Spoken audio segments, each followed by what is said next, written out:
मानव समाज सामने आउ एक बड़ विपद।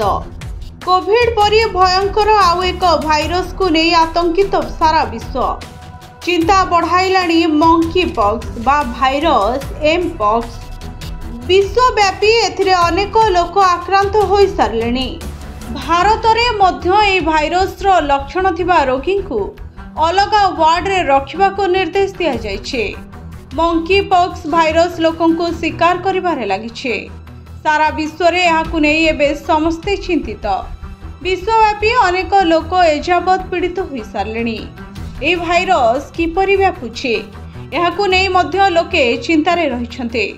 कोविड परी पवन माध्यम रे या लोकों को प्रभावित करिथाय ना ए भाइरस आक्रमणर अन्य कोनोसी कारण रहिछे।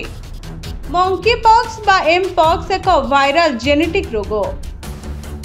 यह मध्य और पश्चिम आफ्रिकार अधिक वर्षा होता अंचल देखा मिलता है। यही समय मध्य 14,000 रु अधिक मामला मिल सारी।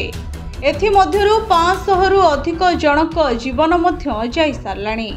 स्थितिर गंभीरता को देखि विश्व स्वास्थ्य संगठन यहाकू ग्लोबल इमरजेंसी घोषणा करिछे।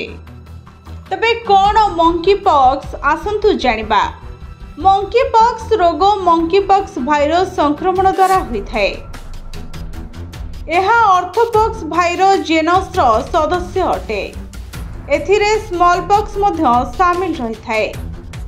वर्ष 1958 मांकड़ मानक शरीर रे यह प्रथमे चिन्हट होइथिला।